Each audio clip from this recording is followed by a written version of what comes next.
have you got in control of your nutrition or your health? Let's find that out. Tonight, I am joined. I know it's an unexpected live. We all like surprises in a way. No. Yes. But anyway, I am joined by Jeff Ash. He is a nutritionist and a personal trainer. He has a deep passion for learning, applying that knowledge, and truly understanding how to help families, individuals, and children develop their body that is right for them.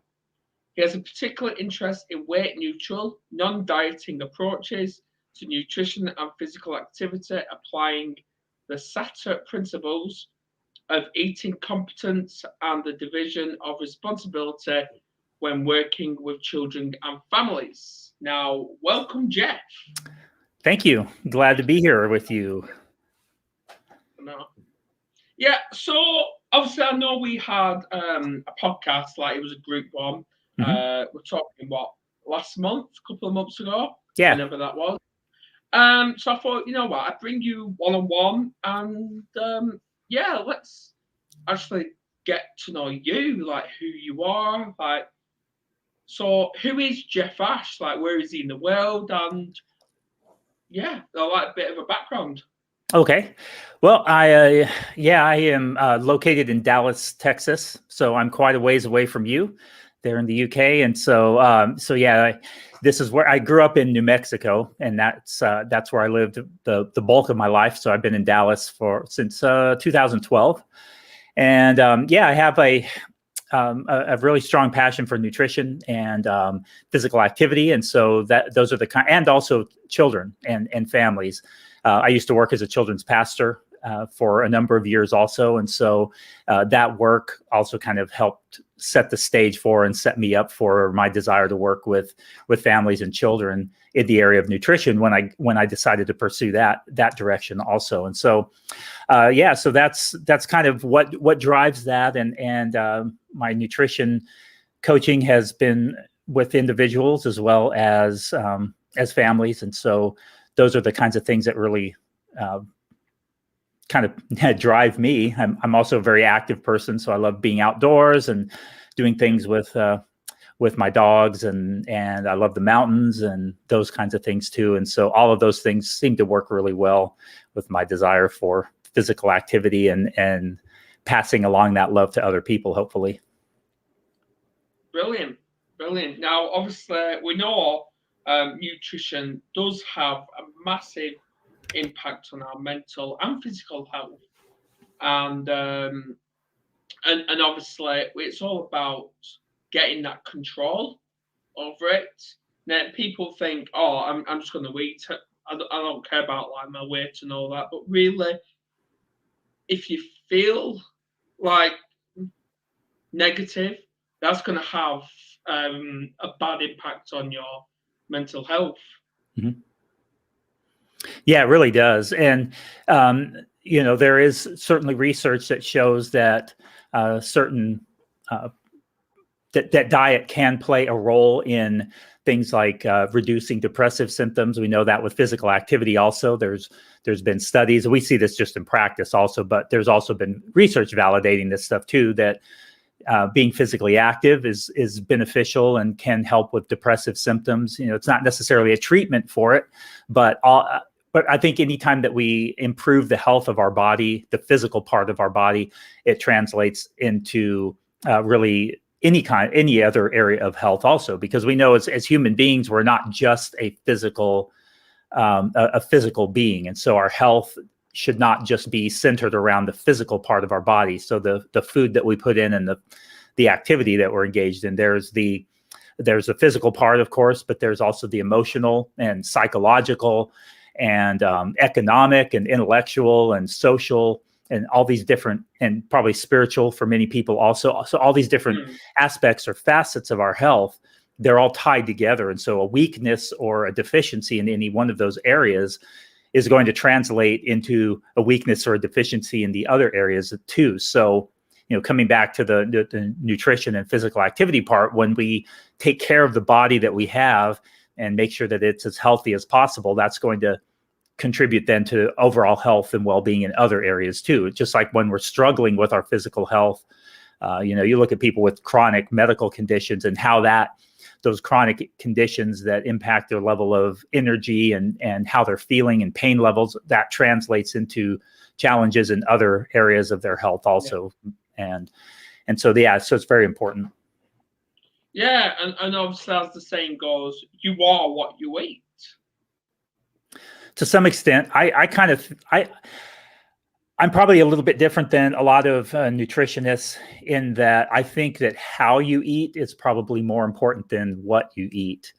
And because not that what you eat doesn't matter, because it certainly does. It's good to eat vegetables. It's good to eat fruit. It's good to eat good sources of meat and dairy and legumes and all kinds of different, a great variety of foods. And of course, the less pesticides on them, that's probably better. I don't know.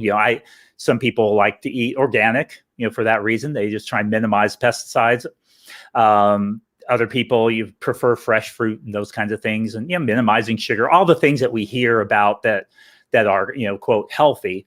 But we often overlook the how of eating, which is so important, because you can eat all the perfectly clean organic food that you want, but if you're eating in such a way that does not support your mental health, your social health, your physical health goals, that in and of itself is not going to get you there. So a lot of people, for example, they decide they want to go on a diet, so they start cutting out all of their favorite foods, and they think, oh, I have to eat clean, I have to eat these certain kinds of foods, and I can't enjoy chocolate or cake or cheesecake anymore, or I can't eat pasta or whatever it is. And now you've taken something that you find enjoyment out of your life, and so now you've basically, to the detriment of other areas of your health, thinking that that's going to benefit you by cutting them out of your diet, and when in fact, really, those weren't the issue anyway. If you're struggling with your eating, it's usually, again, it comes back to how we're eating. Right, I see. Yeah, because obviously, like, I've started, and normally, I'm eating packets of crisps and stuff like that, but I haven't had that many today. I've actually chose fruit instead of crisp. So yeah, it's not exactly cutting them; it's more of a replacing, and that's what people need to do. Yeah, there's different ways that people approach that, and it's kind of interesting when you look at all of this, because coming from an intuitive eating perspective, we would say that you shouldn't cut out the foods that you enjoy. You should find a way to incorporate those into your eating. And often what we actually see is, people think that sometimes the best way to get healthy is to cut out all the unhealthy foods. And often those things that we consider unhealthy are the things that we enjoy the most, that are highly palatable. They taste good. The treats and those kinds of foods. And what we find, which is really interesting, we see this in the research too, is that when you restrict those foods, when you cut them out, it actually has the exact opposite effect of what you think it is. So you think you cut them out and that you're going to be healthier. What happens is that when you cut them out, just like when you deprive yourself of anything that you actually find enjoyment in, when you deprive yourself of that, it increases the drive for it. So when you tell yourself, I can't have chocolate chip cookies, let's just use as an example. So you cut them out, but it's something you really enjoy. Let's say that's your favorite dessert. Now you're not allowing yourself to have it at all. So now it's kind of like if I told you, don't think about a white elephant, the first thing you're going to think about is a white elephant. And so, and you can't. The more you think, okay, I can't think about a white elephant, the more you're going to be thinking about a white elephant. And the same is true with our food. So when we're cutting out foods that we enjoy, it tends to make us think more about them. And then when they do get presented, when they do come back in the picture, we know that we're not allowing ourselves to have them. And so we tend to then go off the rails and binge on those. So when chocolate chip cookies are put in front of us, after we've been restricting them, knowing that we're not going to get to have them again because we're not allowing ourselves to, then we eat them, and we eat as many of them. We eat the whole plate of them, and not knowing when we're going to get them again. And it's something we see time and time again. And it may not be chocolate chip cookies. It may be other things. It may be chips. It may be it could be any kind of a food, pasta, whatever it is. And this is typically what leads to kind of binge eating type episodes is actually that restriction, which is, it's interesting because you hear this whole idea of food addiction and, yeah, you're addicted to sugar, so you need to cut it completely out, kind of like you would if it was cocaine or something. You can't moderate meth use or cocaine use very well. It just doesn't seem to work that way. And so we often kind of apply this food to the same thing. We think, well, I'm struggling with sweets, so I need to cut them all out. No, that's the exact opposite. You need to continue to enjoy them. Yeah, absolutely. And so this leads me on to the question of, because I know we went on for a bit, but it's like, when did it all start? Like with Jeff, like, I want to be a nutritionist.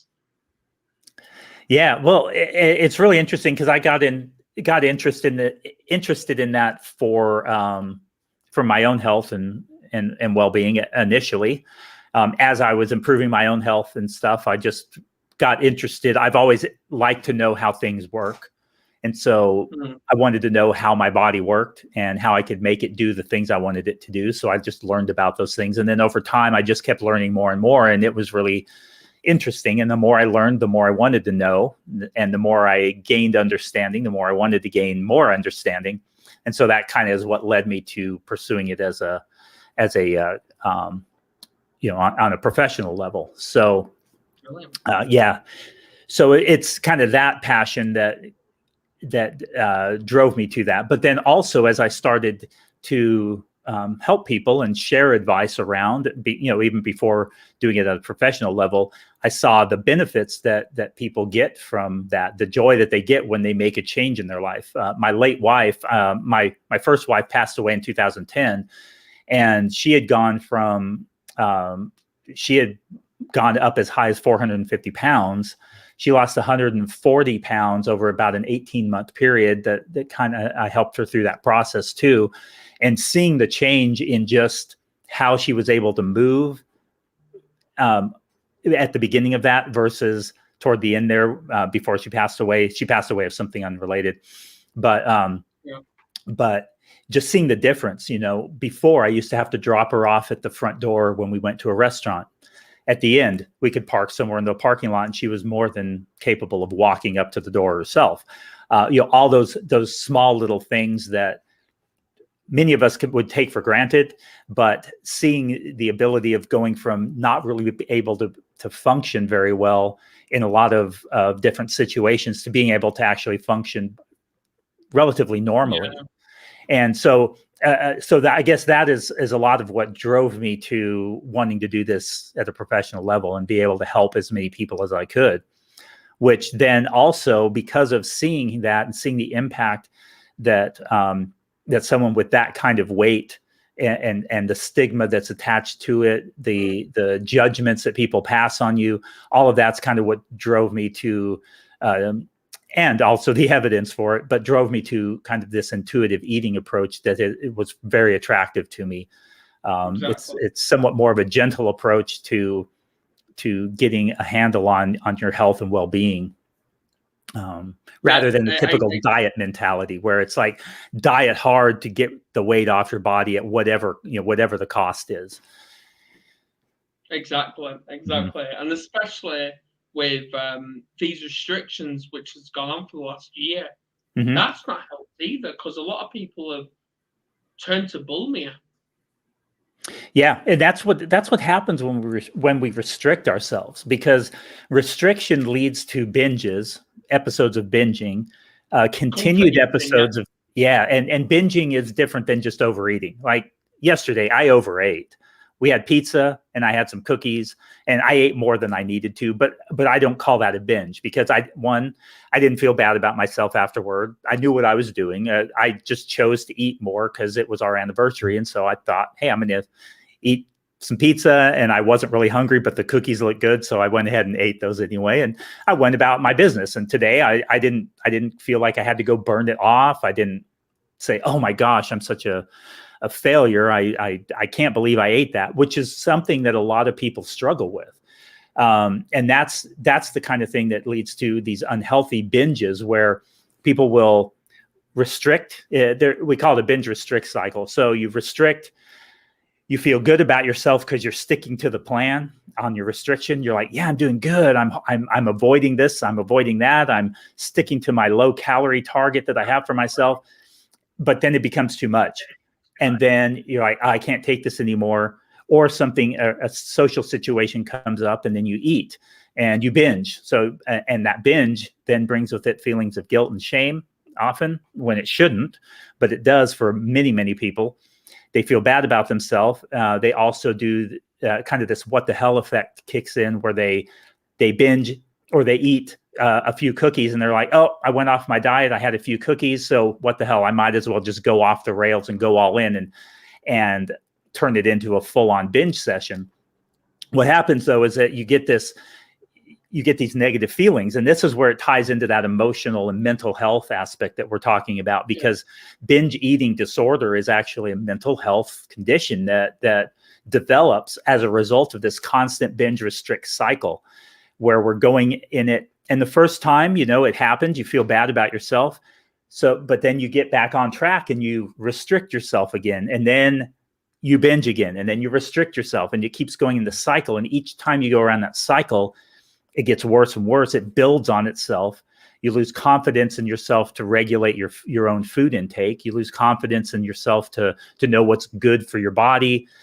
And then it snowballs. And so then now, binge eating disorder is probably the most common eating disorder that we have. And bulimia is actually a very similar condition, but with bulimia, what you have is you have the binging episodes, but then you have a compensatory aspect where they often purge. So they'll binge, and in order to undo that horrible thing that they did to themselves, then they end up purging, or they do excessive exercise. So there's different ways of compensating for it. But those are some of the hallmarks of those two different eating disorders. Exactly. Yeah. But it all stems back to that binge restrict cycle where we try and pull these things away from ourselves because we don't think that we can have them in our life and manage them.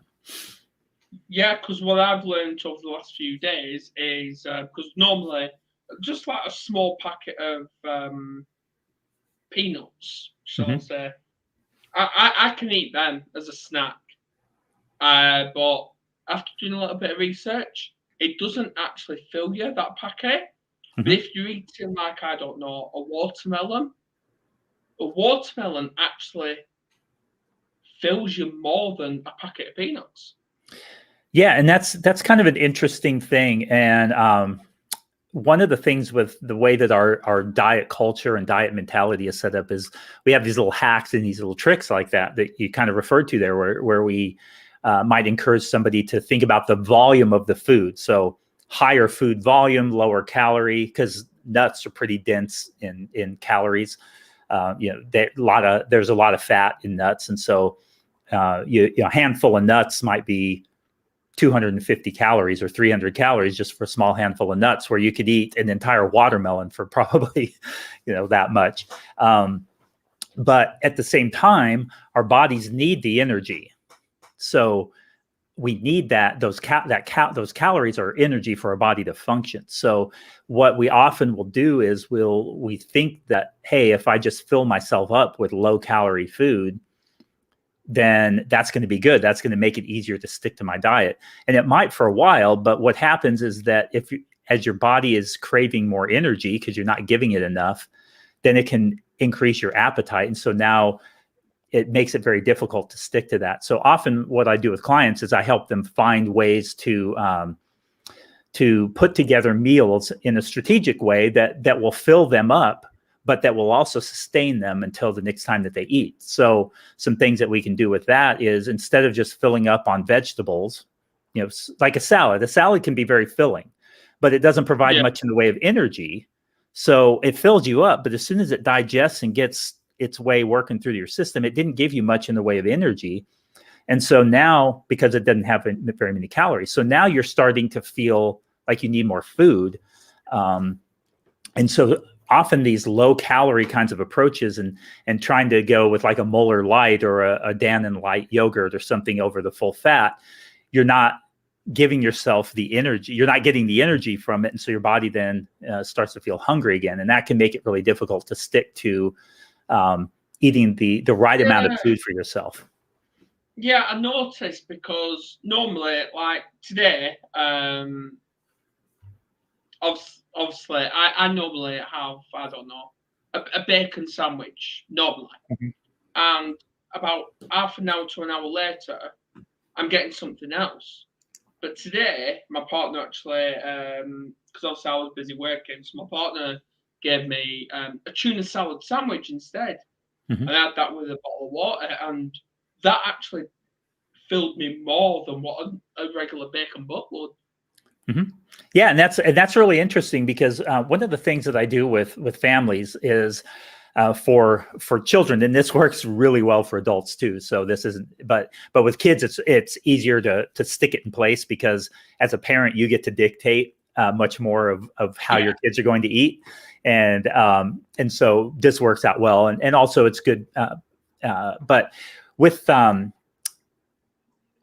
approach that I take, we have something called the division of responsibility in feeding that Ellen Satter has developed, and it basically it's very much of an intuitive eating approach, and you divide the responsibility between the parent and the child. So the parent decides what, where, and when. So they decide what's going to be offered and when it's going to be offered and where. The child then decides how much and whether they're going to eat. A lot of parents kind of freak out about what, my kid gets to decide how much they're going to eat, but yeah, that's actually the case.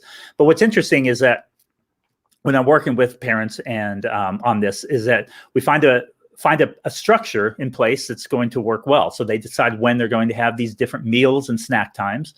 But then one of the other key things that we work on is making sure that each one of those meals, breakfast, lunch, and dinner, is going to sustain. So it's going to have some protein and fat and carbohydrate in it. So protein is a very satiating macronutrient, and fat is a kind of a slower burning energy, but carbs are kind of a quicker burning energy. So carbs get into our body relatively quickly. They give us a little boost. They dial down our hunger right away, but they don't sustain us as long. But then when you have the protein in there, it takes a little longer to kick in, but it sustains us longer. And then the fat, again, it takes a little longer to kick in, but sustains us longer. So you have these different nutrients that you've strategically incorporated in your meals to knock your hunger out right away, but then also sustain you until your next meal. And with that, then we also do the same thing with snack time. So when you have a snack time, we think of it as more of a mini meal, not just a handful of crisps or a couple of carrot sticks, or even an apple. You know, a lot of people think, oh, an apple or a banana, that's a great snack. Well, it's not bad. I mean, it's not horrible. It's just, it's missing some fat. It's missing some protein, those other nutrients that will help sustain you over to your meal. And so by incorporating all of those together, it kind of illustrates what you talked about with your sandwich. A sandwich that has a good amount of protein in it, some fat, some carbohydrate, is going to carry you over much better than just like a cheese sandwich, and where it doesn't have much protein, and maybe it just has some more. Yeah, I mean, cheese has some protein, but not as much as a chicken salad or tuna salad sandwich would.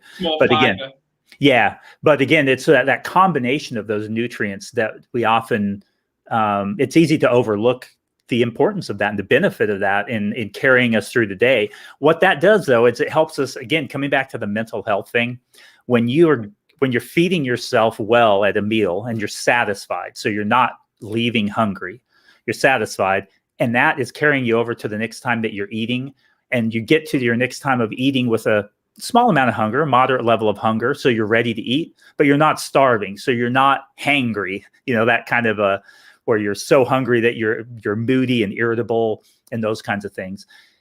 If you're feeding yourself well and choosing the foods well to carry you between those each ones, it helps you with that mental health. It helps you with that mood, helps you with your energy levels. It just makes you a more pleasant person to be around. Plus your life is more enjoyable because you're not going around feeling hungry. So that's kind of one of the things I love with the intuitive eating approach, and with this, the approach that we use with the kids is the idea is to satisfy the hunger in your body. Listen to your body. If it's telling you you're hungry, satisfy that. But stop too, know that, when you're satisfied, stop. And that's another thing that people have to work on sometimes is they've lost sight of being able to understand their level of hunger.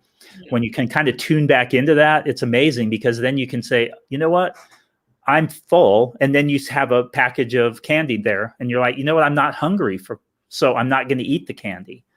And even though it's there. So kind of ramble a little bit there, but hopefully that made sense. No. It's all right. Now, obviously, I've just got one question here, and I actually grew up this. I don't know if you did, but I was always taught, and I need to know how true this is from a nutritionist perspective. Does an apple have more sugar in it than a can of Coke? That's a good question. More sugar in it? Don't know about that. I'd have to look at the labels for sure. I off the top of my head, I don't think it does. But I think that is that's one of those diet mentality kinds of things that people say. And it's because there's this misunderstanding that sugar is always like we think of sugar as bad. It's a bad thing. Yeah. So sugar in Coke is bad. And even now it's unfortunate that a lot of these health gurus, for lack of a better term for them, it's just nonsense. They're saying, oh, well, you shouldn't eat fruit because it's got so much sugar in it, or you need to be really careful how much fruit you eat. Don't eat more than one piece a day, or don't, only eat berries or whatever it is. And aside from the fact that they are packed full of all kinds of micronutrients and vitamins and minerals. But one of the interesting things is that, and this is something that I like to point out to people, is when we're thinking about what we're putting together for ourselves or for our kids, is it's not so much the sugar, it's that when you have a Coke, all you're getting is sugar. And so what happens with that is that it gives you quick energy.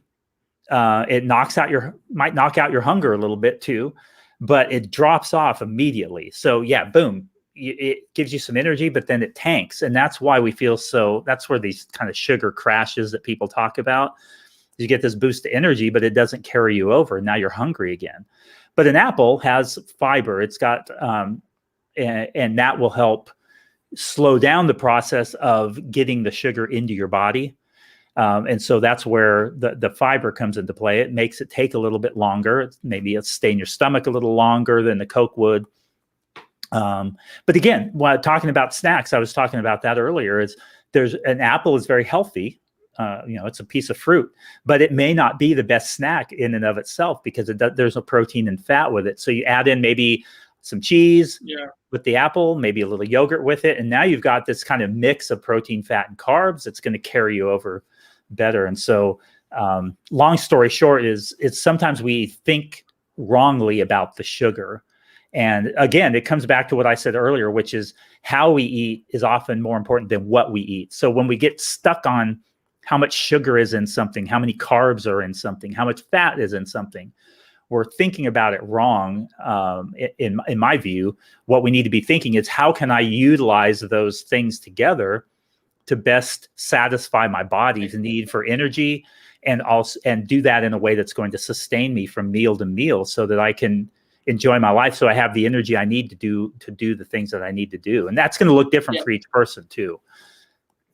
Yeah, well, with what I've just been doing, I've actually just been Googling it now, and there's actually 10 grams of sugar in an apple. Mm-hmm. Yeah, that sounds about right. Yeah. So if we look in a Coke, like a Coke can. Yeah, I think Coke has, it's like 30 or 40 grams, I think. Technically, there's actually 9 teaspoons, which is equivalent to 10.6 grams of sugar per 100 milliliters, and that's in a can of Coke. So an apple and a Coke is round about similar. Well, and here I pulled it up here in a 12-ounce Coca-Cola can, whatever that is in milliliters. I don't know. Here in the U.S. we use ounces, but that's a typical can. A can of Coke. There's 39 grams of sugar, so that's basically 4 times what it would be in an apple. Well, and in this one, I've got a medium apple coming up at 19 grams when I Googled that. So, it's similar. It's in that range, I guess. But again, it's one of those things that I think it's very easy for us to get stuck on how much sugar is in something. And, when people track with the MyFitnessPal app, it tells them, oh, you've hit your sugar, target for the day. And so people get stuck on, oh, okay, I better not have anything else with sugar in it. And so they might be thinking, well, a banana sounds good right now, but oh, nope, that has sugar, and that's going to take me over my sugar number for the day. And so you get stuck on it. And the same with fat. You might go over your fat number or your saturated fat number. And it's not that these things don't matter at all, but it's really easy for us, again, to get stuck on what we're eating and rather than how. Yeah, do you know what? That is just really creepy when you mention banana, because I've literally just searched that as well, and that's actually got 12 grams of sugar.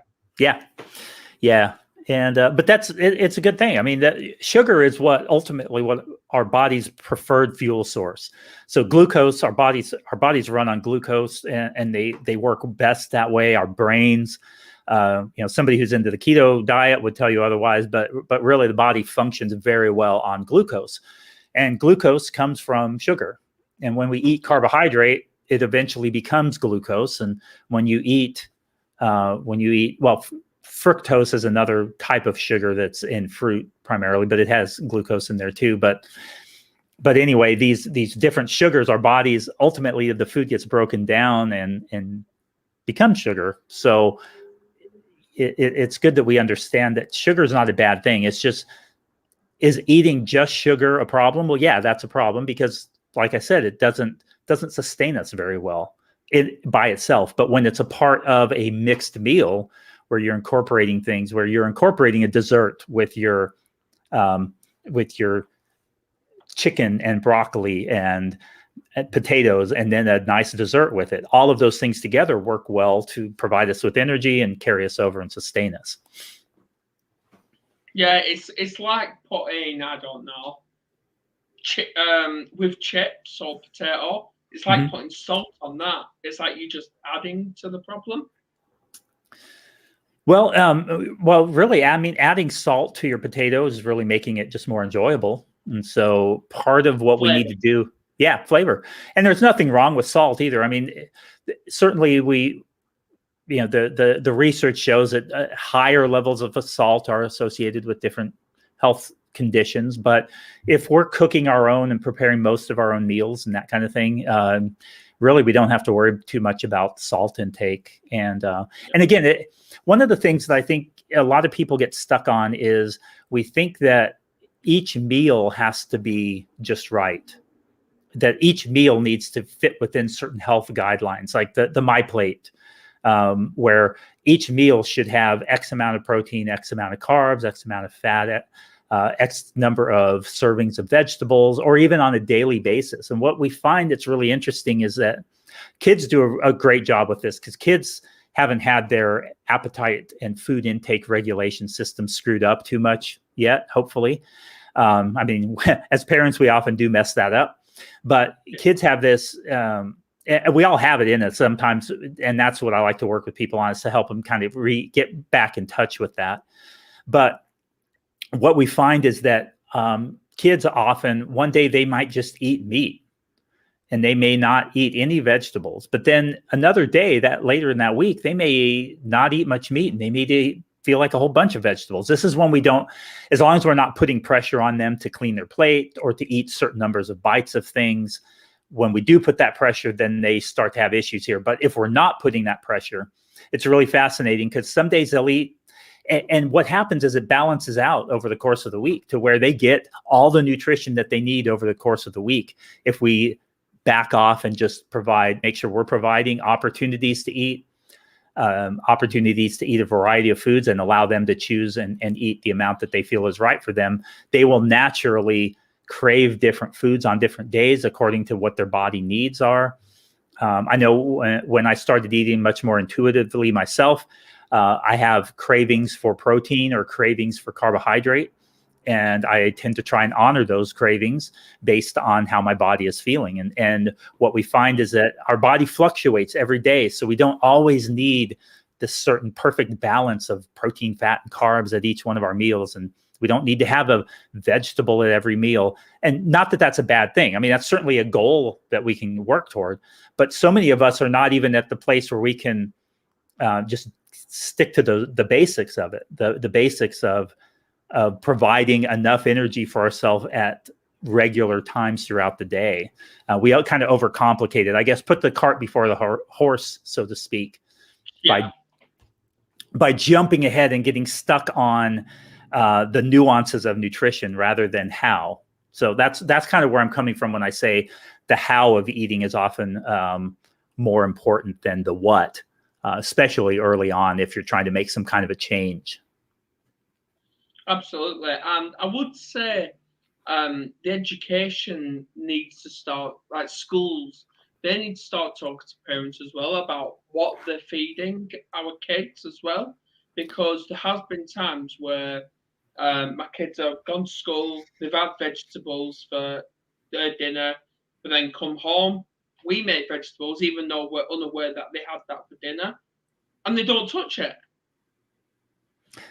Yeah, well, and their tastes will fluctuate, and their appetite will fluctuate too. The things that the amount of room that they have, and based on what they've eaten earlier in the day, is going to impact things later in the day and what they're hungry for. The education is very important, like you were saying, though.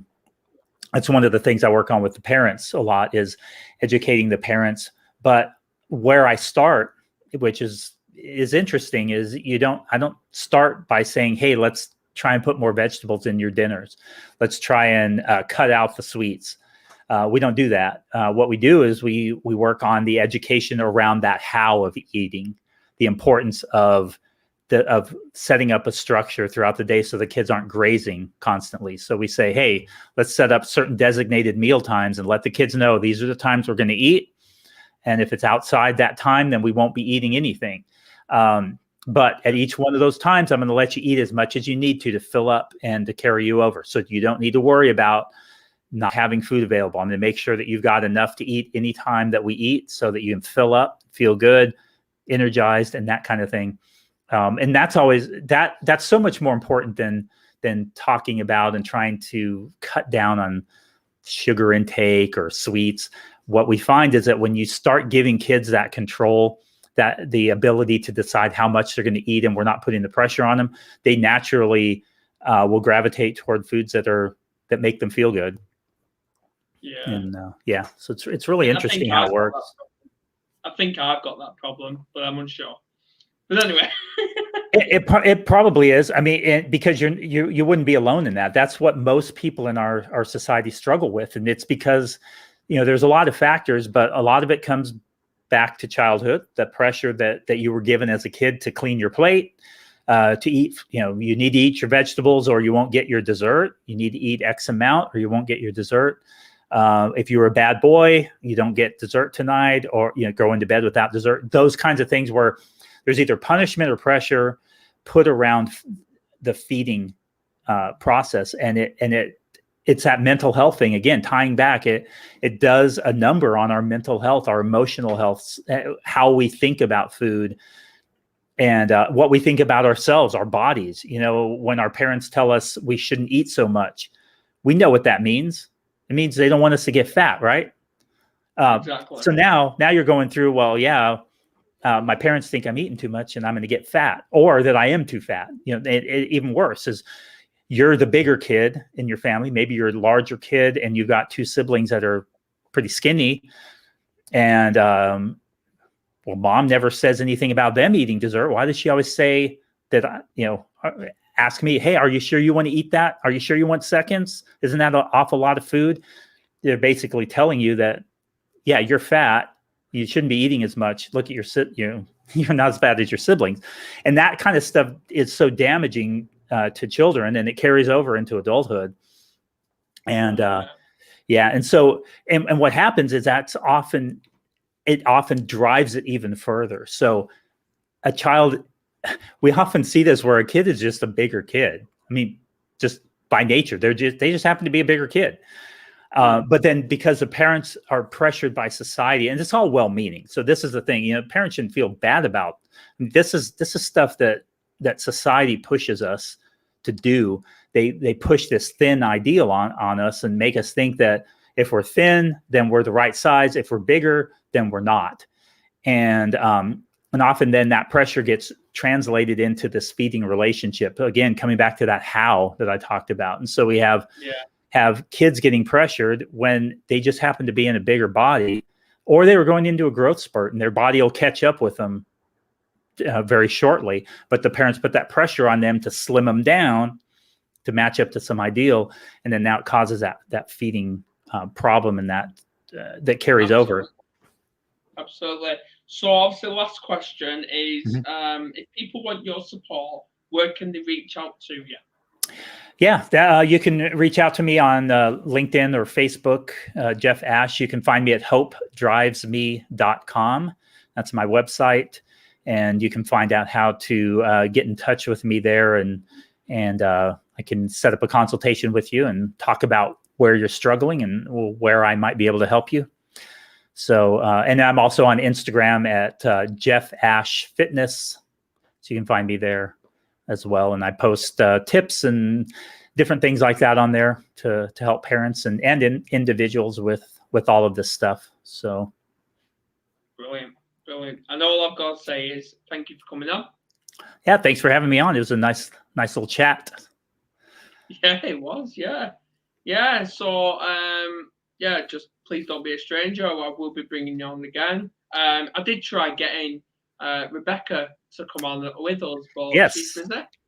Yeah, you can also, you can find both of us, my podcast co-host and I, we put out a weekly podcast also called Transform Your Nutrition. So we focus on these principles that I talked about today and nutrition. So it's a nice pairing for your mental health podcast that you do here.